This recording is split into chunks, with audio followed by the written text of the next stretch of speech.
السلام عليكم ورحمة الله وبركاته.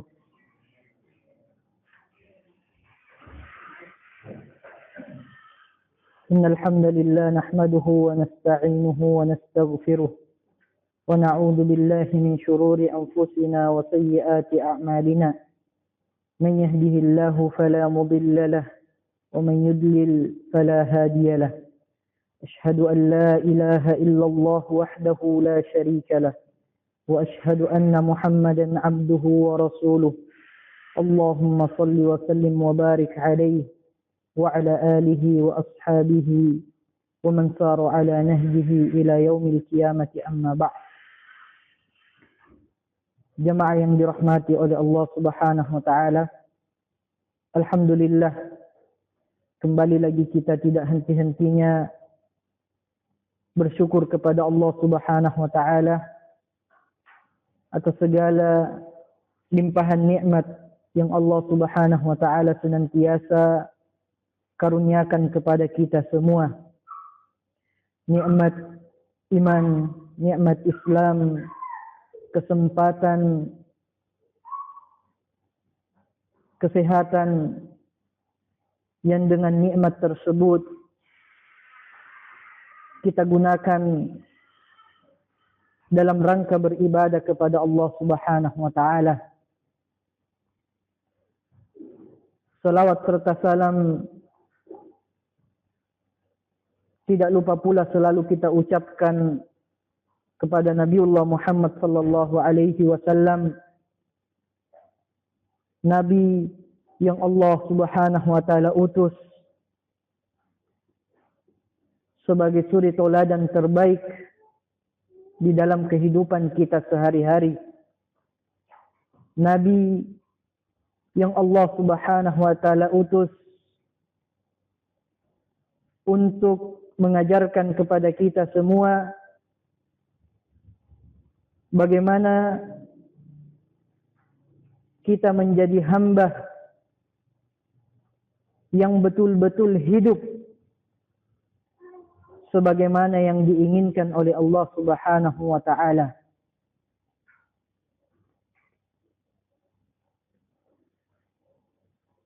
Di mana ikhwan dirahmati oleh Allah Subhanahu wa taala, berjuang berada di atas sunnah beliau adalah kehidupan yang sesungguhnya, kehidupan yang sebenarnya, dan jauh dari sunnah beliau, jauh dari petunjuk yang diajarkan oleh beliau sallallahu alaihi wasallam. Meskipun roh kita masih bersatu dengan jasad kita, itu sama dengan kematian, berada di dalam kegelapan di mana kita tidak bisa keluar darinya. Oleh karenanya, ikhwan dirahmati oleh Allah Subhanahu wa taala, di antara sifat pengutusan Nabi sallallahu alaihi wasallam yang Allah gambarkan di dalam Al-Qur'an, di antaranya menggunakan kalimat atau kata ba'atsah, yang mungkin kalau kita lihat terjemahannya diutus.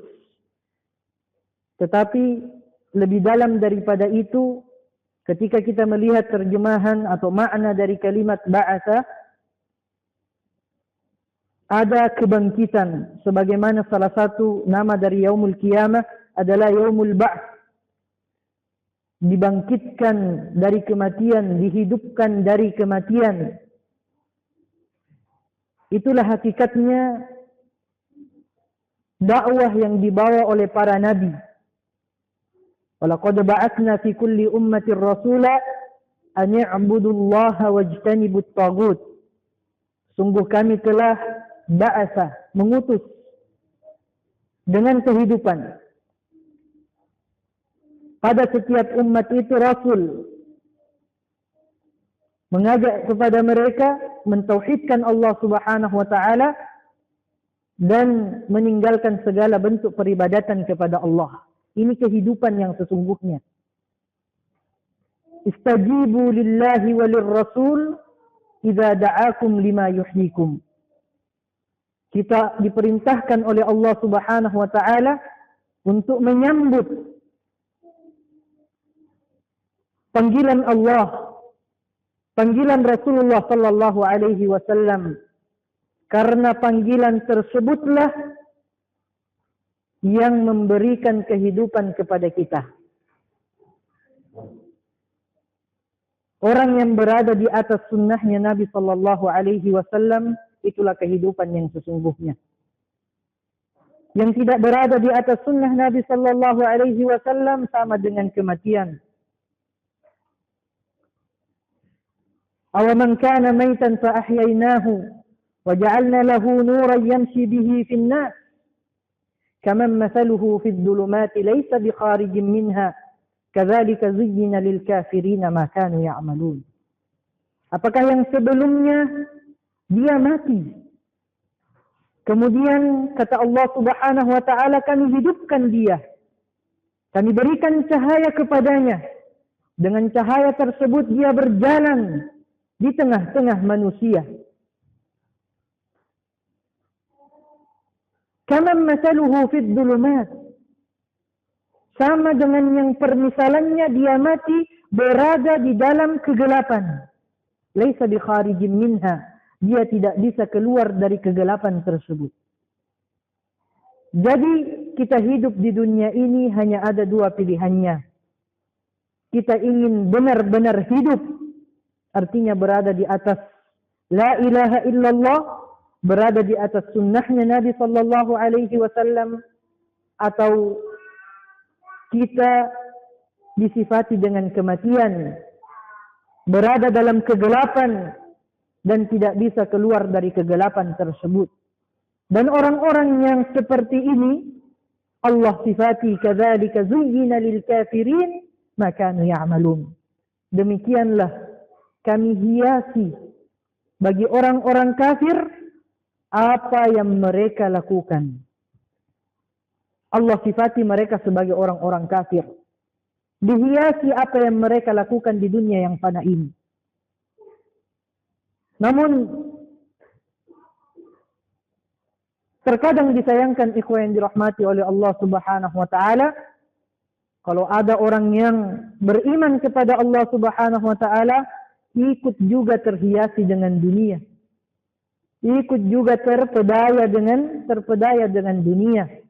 Padahal sesungguhnya dunia ini sangatlah hina di sisi Allah Subhanahu wa taala.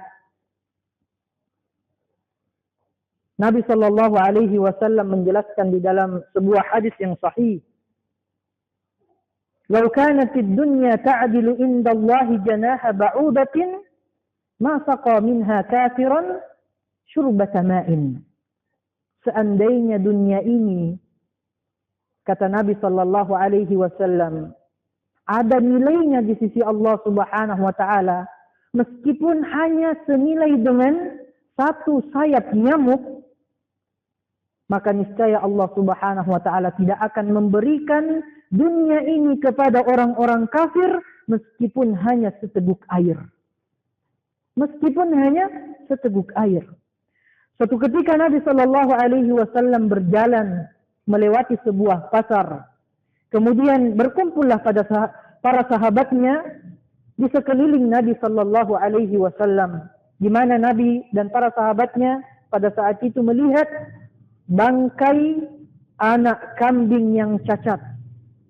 Kemudian Nabi sallallahu alaihi wasallam berkata kepada para sahabatnya, "Siapa yang mau membeli bangkai anak kambing yang cacat ini?" Di antara para sahabat Nabi sallallahu alaihi wasallam berkata kepada Nabi sallallahu alaihi wasallam, "Ya Rasulullah, ini bangkai. Seandainya pun dia bukan bangkai, dia hidup, maka dia akan hidup dalam keadaan cacat. Tidak ada yang mau membelinya." Maka seketika Nabi sallallahu alaihi wasallam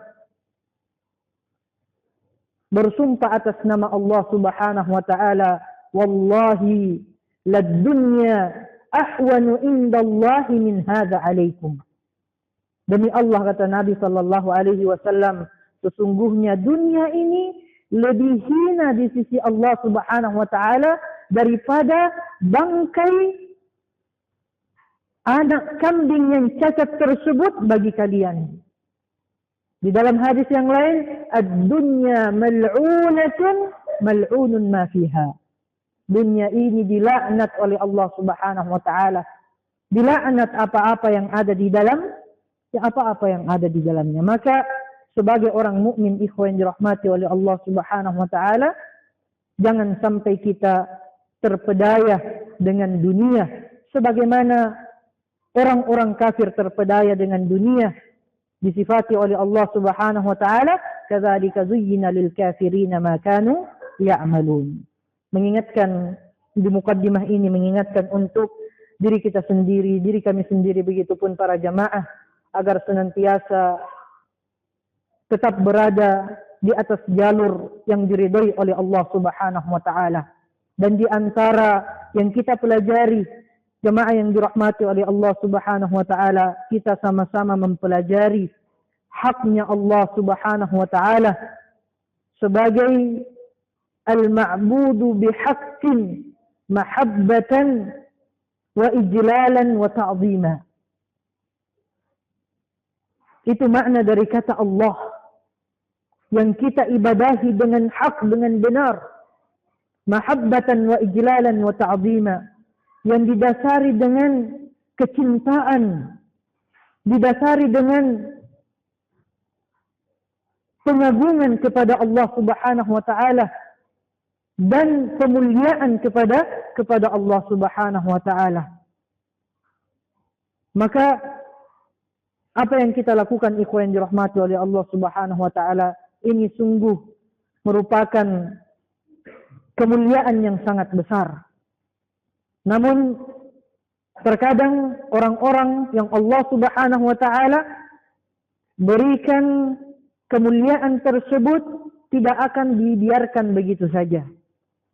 Akan ada penyakit-penyakitnya.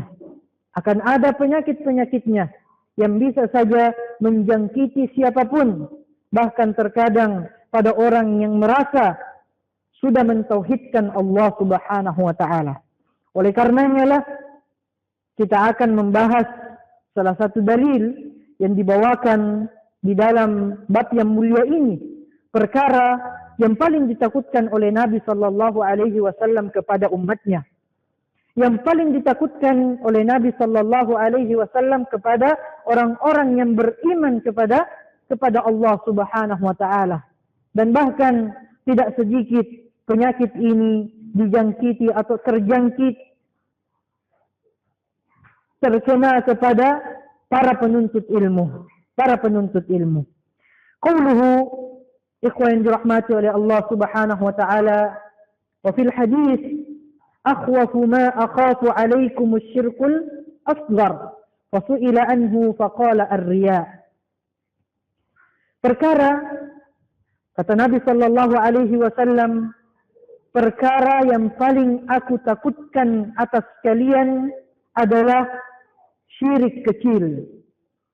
Kemudian Nabi sallallahu alaihi wasallam ditanya lebih detail dan beliau menjawab yang dimaksud adalah ar-riya, penyakit riya.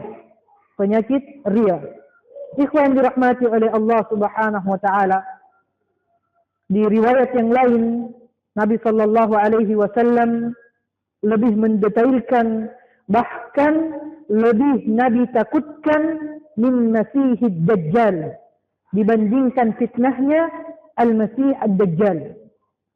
Nabi lebih mengkhawatirkan penyakit ini menjangkiti umatnya dibandingkan fitnahnya Dajjal. Maka perlu untuk kita ketahui ikhwan yang dirahmati oleh Allah Subhanahu wa taala, semakin menguatkan tauhid kita kepada Allah Subhanahu wa taala, semakin menguatkan bukti penghambaan diri kita sepenuhnya, setulus-tulusnya hanya kepada Allah Subhanahu wa taala. Tidak hanya sekedar kita melaksanakan perintah Allah Subhanahu wa taala pada perkara-perkara atau pada ibadah-ibadah yang Allah perintahkan kepada kita, namun ada perkara yang harus kita jaga, yang terus harus kita jaga ketika kita melaksanakan ibadah-ibadah tersebut. Dan di antaranya adalah keikhlasan niat kita, ikhwan yang dirahmati oleh Allah Subhanahu wa taala. Karena siapapun kita, apapun tingkatan kita, bagaimanapun titel kita, kita akan diuji dengan ujian ini. Karena pada dasarnya manusia memang suka untuk dipuji, suka untuk disanjung. Maka ini merupakan ujian yang sangat besar.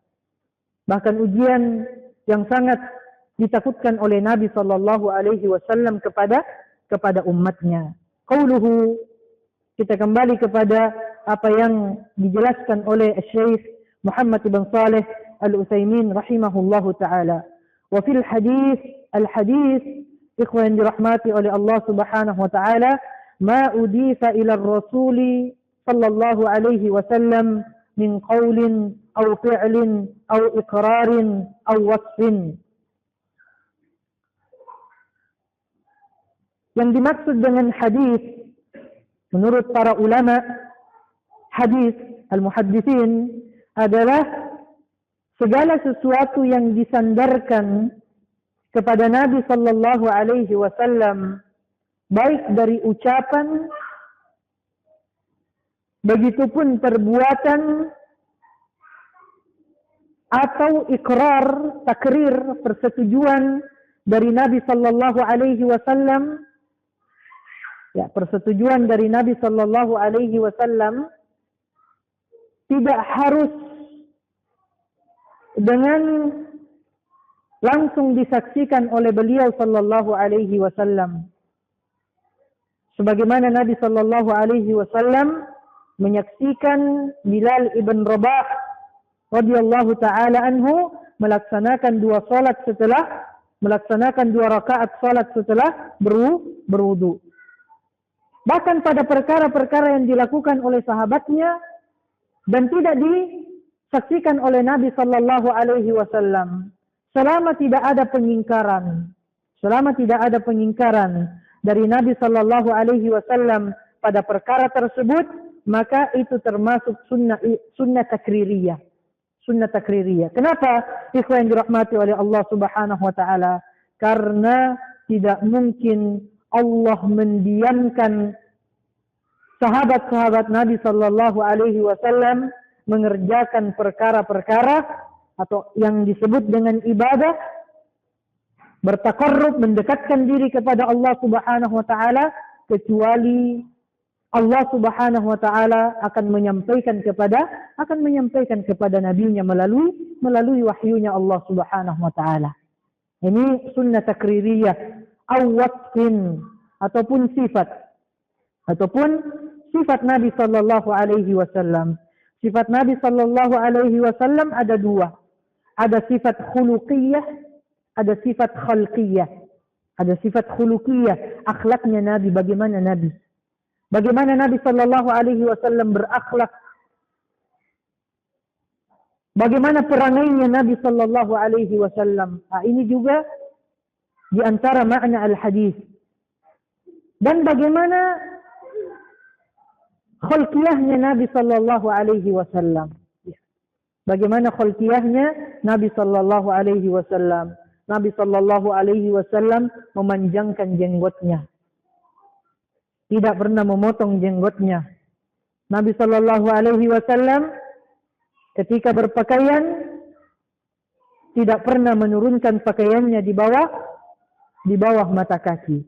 Ini sunnah Nabi sallallahu alaihi wasallam.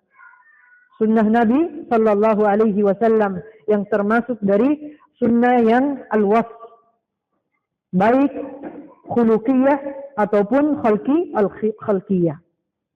Kemudian ada istilah juga di dalam ilmu hadis yang kita kenal dengan al-khabar. Kita kenal dengan al-khabar. Ya, salah satu maknanya ikhwan dirahmati oleh Allah Subhanahu wa taala, al-khabar itu muradif lil hadis. Muradif lil hadis. Ya, salah satu maknanya dia muradif itu persamaan kata dengan al-hadis. Artinya maknanya sama dengan hadis. Maknanya sama dengan hadis. Maknanya yang kedua, a'ammu minal hadis. Lebih umum dari hadis. Dan inilah yang disebutkan di sini oleh Syekh, ma udisa ilaihi sallallahu alaihi wasallam wa ila ghairihi. Perkara-perkara yang disandarkan kepada Nabi sallallahu alaihi wasallam ataupun disandarkan kepada selain Nabi sallallahu alaihi wasallam dari para sahabat-sahabat Nabi sallallahu alaihi wasallam. Jadi maknanya al-khabar bisa lebih umum daripada al-hadis. Kemudian ada istilah yang lain di dalam ilmu hadis juga, al-asar. Asar pada hakikatnya asar maknanya adalah ma udisa ila ghairi Rasul sallallahu alaihi wasallam ay ila sahabi faman ba'dahu. Ucapan atau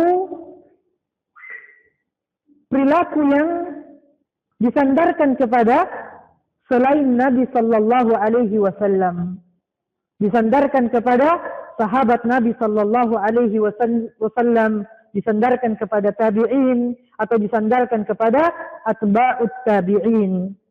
Naam. Ini makna dasarnya atau makna asalnya al-athar. Illa qayyida, kecuali ikhwan yang dirahmati oleh Allah Subhanahu wa taala, dia diikat dengan penyebutan kepada siapa disandarkan. Diikat dengan penyebutan kepada siapa disandarkan. Biasanya kita mendengarkan wa fil athari an Rasulillah sallallahu alaihi wasallam. Disebutkan dalam asar dari Rasulullah sallallahu alaihi wasallam, maka maknanya adalah al-hadis. Ya, maknanya kembali kepada dia diikat dengan siapa? Dia diikat dengan siapa? Maka dia bisa bermakna al-hadis, dia juga bisa bermakna al-khabar atau makna al-asar yang makna asalnya. Makna asalnya.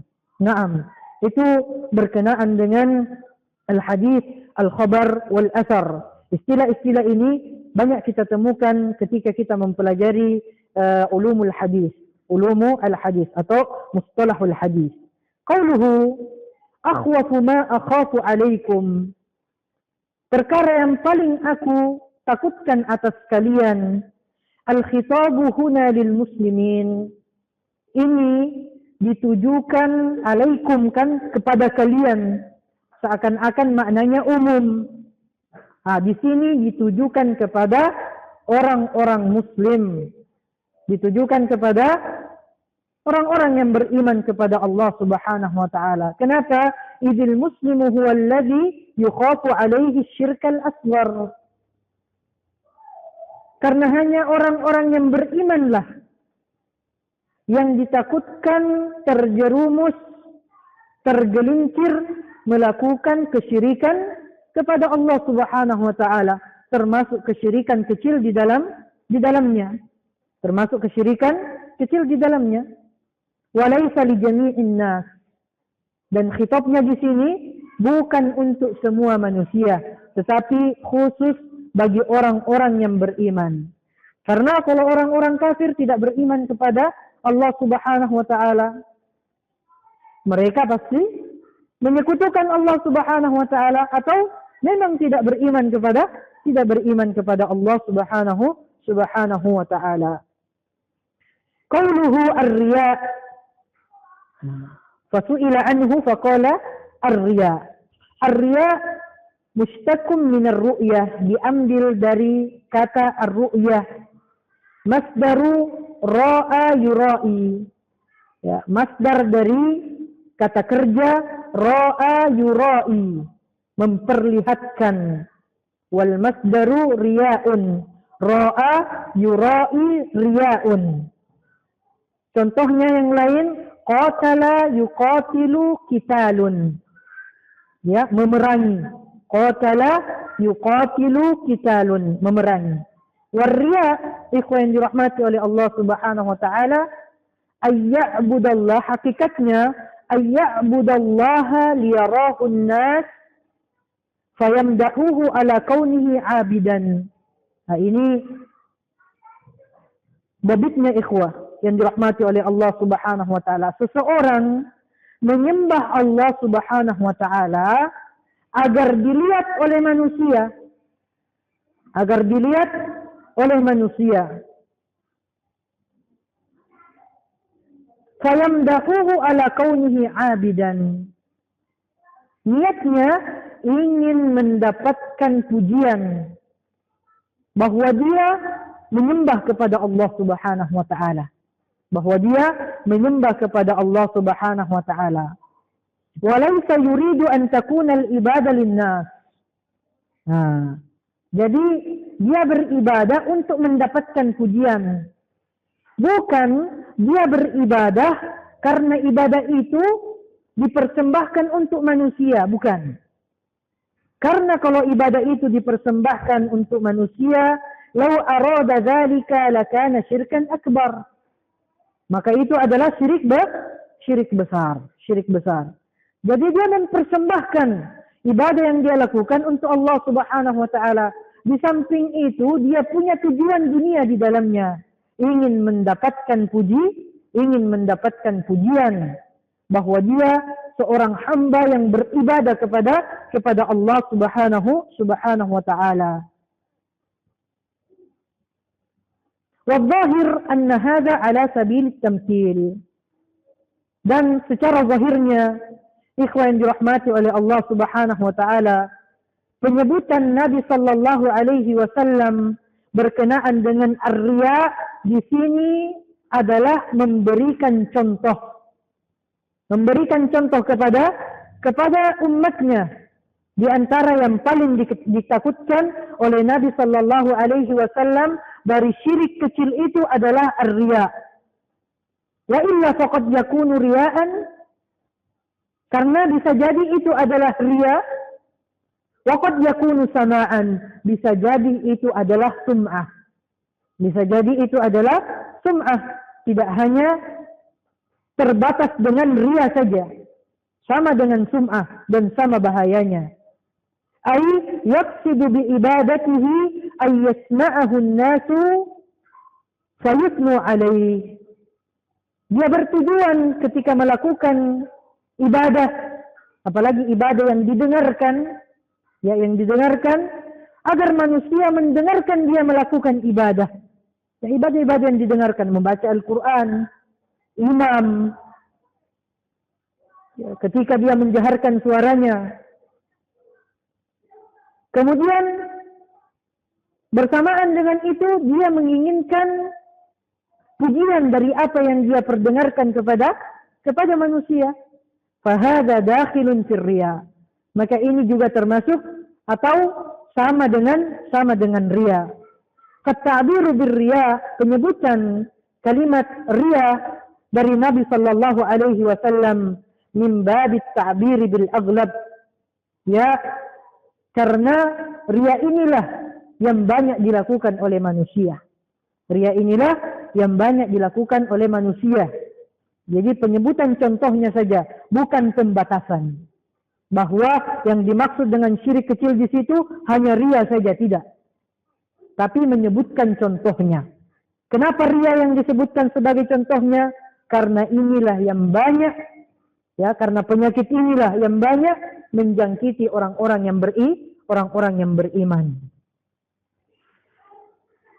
Nah, itu ikhwan yang dirahmati oleh Allah Subhanahu wa taala salah satu poin pentingnya. Poin penting berikutnya, amma in arada bi ibadatihi ay yaqtadiya an-nasu bihi fiha.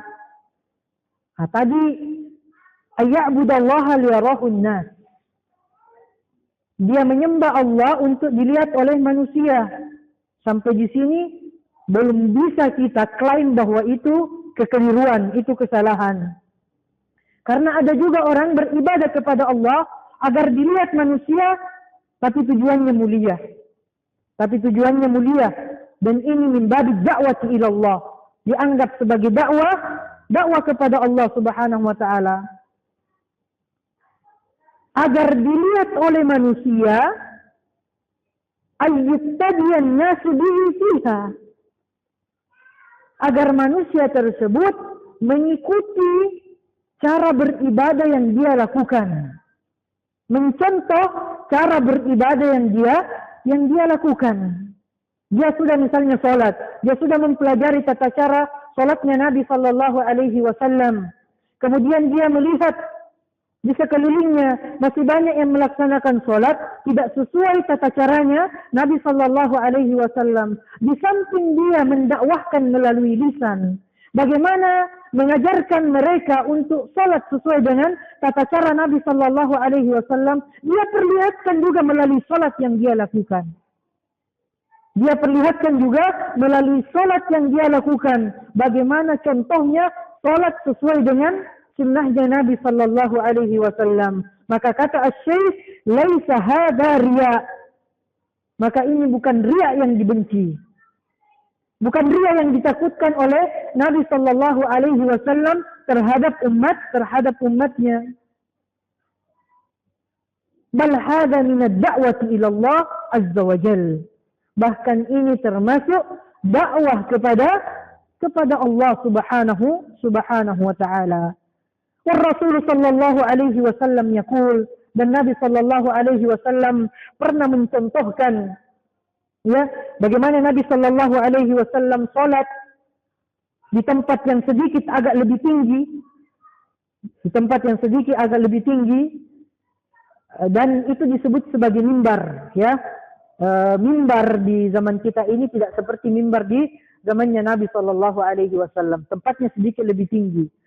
Nabi salat di mimbar tersebut memperlihatkan bagaimana Nabi ruku, bagaimana Nabi sujud. Setelah itu Nabi Sallallahu Alaihi Wasallam mundur dari tempatnya dan berkata kepada para sahabatnya, "Fa'altu hadza lita'tammu bi wa ta'allamu salati." Aku melakukan apa yang aku lakukan tadi agar kalian mengikutiku dan kalian mempelajari bagaimana caraku sholat.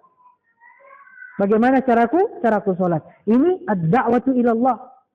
Dan sama diperlihatkan juga kepada manusia. Tapi yang riya, yang madmum, yang tercela adalah dia ingin mendapatkan, yang dia perlihatkan kepada manusia, dia ingin mendapatkan pujian dari manusia tersebut, bahwa dia seorang hamba yang beribadah kepada Allah. Ini riya yang madmum. Namun dakwah kepada Allah, dia memperlihatkan ibadahnya agar orang-orang belajar bagaimana cara beribadah yang sesuai dengan tuntunan Nabi Sallallahu Alaihi Wasallam. Warriya'u ikhwan dirahmati oleh Allah Subhanahu Wa Taala bi'tibari ibtalihi lil ibadah ila qismain. ينقسم باعتبار إبطاله للعبادة إلى قسمين. Riya ikhwan dirahmati oleh Allah Subhanahu wa taala dilihat dari sisi apakah dia membatalkan ibadah atau tidak membatalkan ibadah. Ini dibagi menjadi dua, atau sebagian ulama membaginya juga menjadi tiga, dua atau tiga. Al-awwal ay yakuna fi asli al-ibadah. Dia beribadah kepada Allah Subhanahu wa taala dari awal niatnya memang riya. Niatnya memang sudah riya. Sudah tidak ikhlas niatnya dari awal. Sebelum dia melaksanakan ibadah niatnya sudah riya. Niatnya sudah riya. Maka dalam kondisi yang seperti ini, ay maqama yata'abbadu illa lirriya. Dia beribadah kepada Allah memang tujuannya untuk riya. Fahadha amaluhu batilun mardudun alaih. Maka ini amalnya, ibadahnya batal, ditolak, tidak diterima oleh Allah Subhanahu wa taala. Di hadis Abi Hurairah fi sahih marfu'an, berdasarkan hadis dari Abu Hurairah radhiyallahu taala anhu dalam hadis yang sahih marfu' sampai kepada Nabi sallallahu alaihi wasallam, Qala Allah Ta'ala di dalam hadis qudsi, "Ana aghna syuraka'i 'ani syirk." Aku sama sekali tidak butuh sesuatu dalam perbuatan syirik. Man 'amila 'amalan asyraka ma'iya fihi ghairi taraktuhu wa syirkah. Siapapun yang melakukan amalan, yang melakukan ibadah, dia menyekutukan aku dengan selainku di dalam ibadah tersebut, maka kata Allah Subhanahu wa taala, taraktuhu wa syirkahu, aku akan meninggalkannya dan perbuatan syiriknya. Aku akan meninggalkannya dan perbuatan syiriknya. Maka tidak diterima ikhwan yang dirahmati oleh Allah Subhanahu wa taala kalau memang dasar sebelum dia melakukan ibadah dia memang niatnya karena ria. Asani, ikhwan yang dirahmati oleh Allah Subhanahu wa taala, ayyakuna ar-riya'u tari'an 'ala al-ibadah. Ria datang di tengah-tengah ibadah yang kita lakukan. Rianya datang di tengah-tengah ibadah yang kita lakukan. Ay anna aslal ibadah lillah. Pada asalnya ketika dia atau sebelum dia beribadah kepada Allah Subhanahu wa taala dan di awal-awal ibadahnya dia lillah, niatnya lillah, ikhlas karena Allah Subhanahu wa taala. Lakin tara 'alaiha ar-riya, tapi tatkala dia melaksanakan ibadah tersebut masuk ria di dalamnya. Masuk ria di dalamnya. Fahadha yanqasimu ila qismain. Maka ini dibagi menjadi dua. Yang pertama, ayyudafi'ahu fahadha la yadurruhu. Dia berusaha melawan ria tersebut sehingga kembali ikhlas lagi dalam beribadah kepada Allah Subhanahu wa taala. Maka ini tidak ada pengaruhnya terhadap ibadah yang dia lakukan bil ijma'. Tidak ada pengaruhnya terhadap ibadah yang dia lakukan bil ijma'. Misaluhu, contohnya, rajulun shalla rak'ah. Seseorang salat sudah melaksanakan satu rakaat.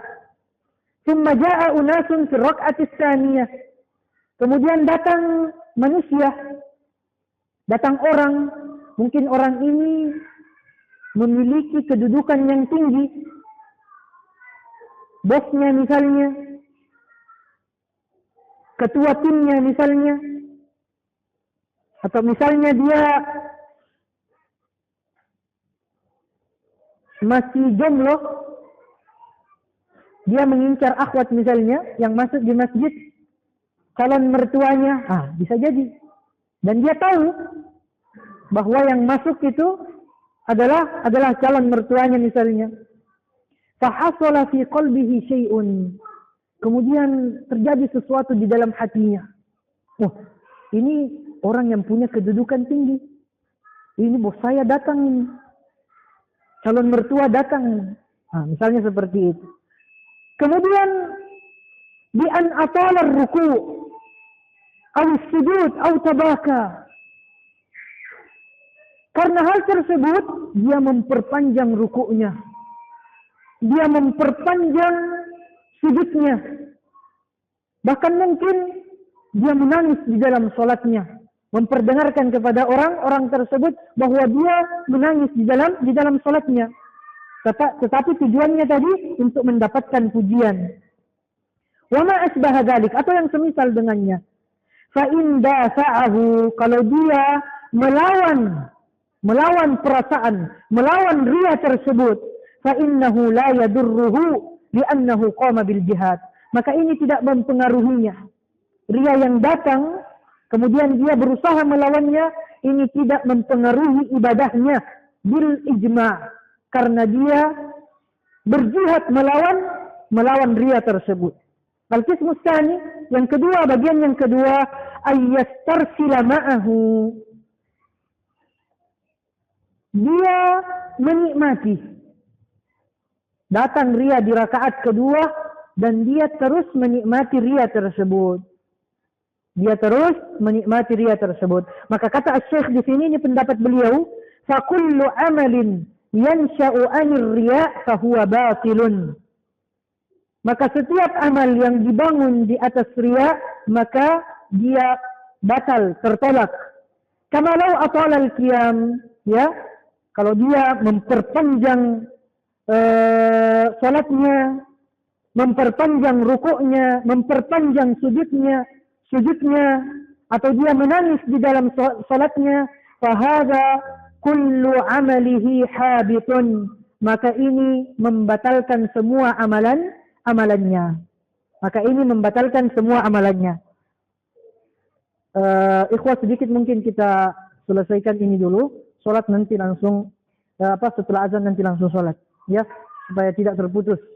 Karena kebanyakan mungkin ikhwah juga sedang berpuasa dan sebagian atau kebanyakan belum makan malam. Jadi kita lanjutkan sedikit baru kita selesaikan dan langsung salat insyaallah. Walakin hal hadal butlan yamtaddu ila jami'il ibadah am la? Akan tetapi batalnya itu mempengaruhi semua ibadah atau tidak? Mempengaruhi semua ibadah atau tidak? Seperti tadi salat, rakaat pertama kan ikhlas. Rakaat kedua baru riya. Kalau dia menikmati riyanya di rakaat kedua, apakah mempengaruhi semua ibadahnya atau hanya yang terkena riya saja? Naqulu la yakhlu hadha min halain. Ini tidak terlepas dari dua kondisi. Tidak terlepas dari dua kondisi. Al-halul ula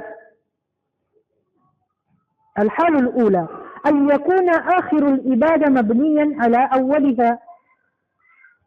Ibadah yang dilakukan itu berkesinambungan dari awal sampai akhir. Berkesinambungan dari awal sampai akhir. Artinya, salat itu tidaklah dikatakan salat kalau kita hanya sujud saja.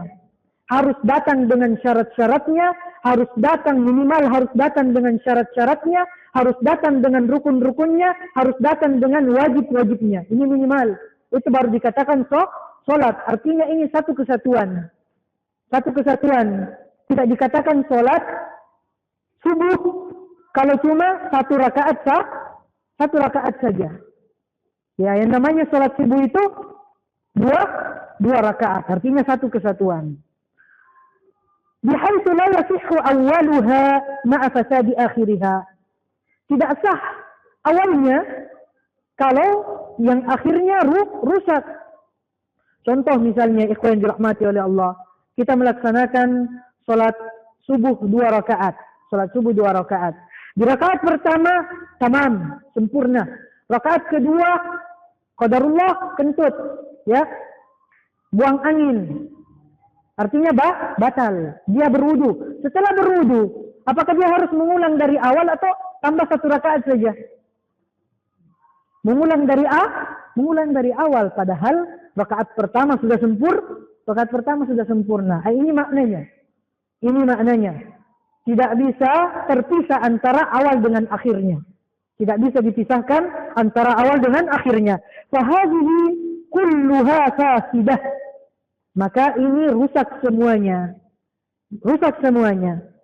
Wadhalika nisfu shalah. Ya, contohnya misalnya salat. As-salatu masalan la yumkinu an yafsuda akhiruha wa la yafsuda awwaluha. Tidak mungkin salat itu rusak akhirnya dan awalnya tidak rusak. Kalau dinilai rusak, dinilai batal, harus diulang dari awal. Wa hina idzin tabtulu as-salatu kulluha idza tara ar-riya fi asna'iha wa lam yudafi'hu. Maka ketika salatnya masuk riya di rakaat kedua dengan contoh yang tadi, kemudian dia menikmati riya tersebut, dia tidak menolak riya tersebut, berjihad melawan riya tersebut, maka batal semua salatnya. Kembali lagi ikhwan dirahmati oleh Allah Subhanahu wa taala. Ini pendapatnya Syekh Muhammad bin Shalih Al-Utsaimin, Syekh Abdullah bin Baz dan yang lainnya. Namun ini permasalahan khilafiyah di kalangan para salaf. Permasalahan khilafiyah di kalangan para salaf. Ibnu Rajab Al-Hambali di dalam kitabnya Jami'ul Ulum wal Hikam menyebutkan Wa amma in kana aslul amali lillah. Kalau asal amalnya untuk Allah Subhanahu wa taala, thumma tara'at alaihi niyatul riya. Kemudian masuk di tengah-tengah ibadahnya riya. Fa in kana khatiran wa dafa'ahu. Kalau dia berusaha melawan riya tersebut, fala yadurruhu bighairi khilafin. Maka tidak berpengaruh. Tidak berpengaruh riyanya, tidak mempengaruhi ibadahnya kalau dia berusaha melawannya bighairi khilaf. Artinya ijma', ini tidak berpengaruh sama ibadahnya. Fa in kana khatiran wa in istarsala ma'ahu, kalau dia menikmati riya tersebut, fahal yuhdithu bihi amaluhu am la yadurruhu zalika wa yujaza ala asli niyatihi. Apakah itu membatalkan amalannya secara keseluruhan atau itu tidak mempengaruhi dan dia diberikan pahala atau diberikan balasan berdasarkan asal niatnya? Beliau menjelaskan fi dzalika ikhtilafun bainal ulama'i minas salaf. Ini ada perbedaan pendapat dari kalangan as-salaf. Wa qad hakahu al-Imam Ahmad wa Ibn Jarir at-Tabari. Sebagaimana dihikayatkan oleh Imam Ahmad, Ibn Jarir at-Tabari, dan inilah pendapat mereka berdua. Inilah pendapat mereka berdua. Anna amalahu la yabtulu bidzalika. Amalannya tidak batal, ibadahnya tidak batal karena hal tersebut. Wa annahu yujaza bi niyyatihi al-ula, dan dia diberikan balasan berdasarkan niat asalnya, niat awalnya. Selama niat awalnya itu ikhlas karena Allah Subhanahu wa taala, maka tidak heran. Mungkin ikhwah pernah sering menyaksikan orang ketika bertakbiratul ihram dia khusyuk sekali. Allah sampai lama ya, Allah. Biasanya ada kan yang seperti itu. Ini salah satu alasannya. Pas dia bertakbiratul ihram, dia betul-betul ingin niatnya betul-betul ikhlas karena Allah Subhanahu wa taala. Setelah itu tidak berpengaruh. Tidak berpengaruh. Tapi ini khalifus sunnah. Kalau kita kembali lagi kepada sunnahnya Nabi sallallahu alaihi wasallam, tidak sampai seperti itu. Namun ini khilaf ya di kalangan para ulama. Kembali lagi tadi. Kalau niatnya masuk di tengah-tengah ibadah, Imam Ahmad, Ibn Jarir at-Tabari ya merajihkan bahwa itu tidak mempengaruhi. Tidak mempengaruhi, tapi artinya di sini tidak mempengaruhi tidak batalnya. Tapi berkenaan dengan pahala tentunya yang niatnya ikhlas dari awal sampai akhir itu lebih besar pahalanya di sisi Allah Subhanahu wa taala dengan yang masuk riya di tengah-tengahnya kemudian dia menikmati. Ya, wa huwa marwiyun 'anil Hasan al-Basri wa ghairihi. Dan ini diriwayatkan dari pendapatnya Al-Hasan al-Basri dan selain daripada beliau rahimahullahu taala. Apa dalilnya? Wa yustadallu li hadzal qaul bima kharrajahu Abu Daud fi marasilihi. Sebagaimana diriwayatkan oleh Al-Imam Abu Daud di dalam marasilnya an Atha al-Khurasani, dari Atha al-Khurasani, anna rajulan qala, seseorang berkata kepada Nabi sallallahu alaihi wasallam, "Inna Bani Salamah kulluhum yuqatil." Bani Salamah semuanya berperang ya Rasulullah. Berperang ya Rasulullah. Faminhum man yuqatil lidunya.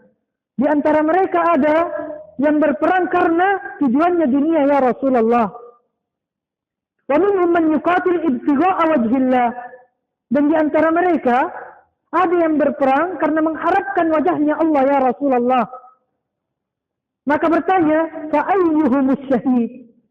Siapa di antara mereka ketika berperang, ketika terbunuh di medan perang, syahid di jalan Allah Subhanahu wa taala? Kata Nabi sallallahu alaihi wasallam, "Idza kana aslu amrihi an takuna kalimatullahi hiyal ulya kulluhum." Mereka semua syahid. Mereka semua syahid kalau asal niatnya adalah an takuna kalimatullahi hiyal ulya. Untuk menegakkan kalimatnya Allah Subhanahu wa taala, meninggikan setinggi-tingginya kalimat Allah Subhanahu wa taala. selama asal niatnya ikhlas, maka semuanya yang terbunuh di medan pertempuran tersebut adalah syahid. Ini dalilnya. Ikhwan yang dirahmati oleh Allah Subhanahu wa taala. Artinya permasalahan ini adalah permasalahan khilaf. Ya, pendapatnya Syekh Muhammad bin Shalih Al-Utsaimin itu membatalkan. Al-hal tsaniyah yang terakhir ikhwan dirahmati oleh Allah Subhanahu wa taala, kondisi yang kedua ayyakuna awwalul ibadah munfasilan an akhiriha. Awal ibadah itu terputus dengan akhirnya. Terputus dengan akhirnya. Artinya masing-masing bisa berdiri sendiri sebagai ibadah. Masing-masing bisa berdiri sendiri sebagai ibadah. Bihaitsu la yasihhu awwaluha duna akhiriha. Artinya dia sah, terpisah. Yang awal itu bisa sah sendiri, meskipun tidak disertai dengan yang akhirnya. Artinya masing-masing adalah ibadah tersendiri. Kama sabaqa riya fahuwa sahih, yang tidak dijangkiti oleh penyakit riya, dia ikhlas karena Allah, maka itu sahih. Wa ma kana ba'dahu fahuwa batil. Dan yang terkena penyakit riya di dalamnya, maka ini batal, ditolak. Misalnya dzalika, contohnya adalah rajulun indahu mi'at riyal. Seseorang memiliki harta misalnya yang ingin dia infakkan 100 real. Anggaplah 100.000. Fasaddaqa bi 50 bi niyatin khalisah. Maka dia, karena ada dua orang yang ingin diberikan sedekah, dia membagi dua harta tersebut. 50.000 buat orang yang pertama, 50.000 lainnya buat orang kedua. 50.000 yang pertama ini dia ikhlas karena Allah Subhanahu wa taala.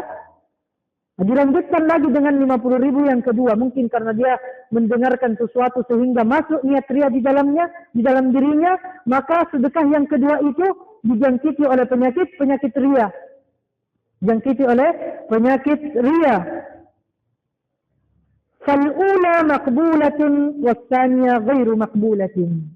Maka yang pertama diterima, yang kedua tidaklah diterima. Lianna akhiruha munfakkun an awwaliha. Karena ini terpisah.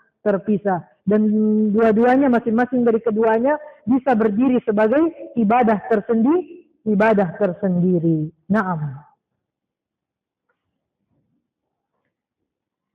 Bagaimana kalau riyahnya datang setelah ibadah? Ini maksudnya tadi dibagi menjadi 3. Bagaimana kalau riyahnya datang setelah ibadah? Ya, imam misalnya sudah selesai sholat subuh.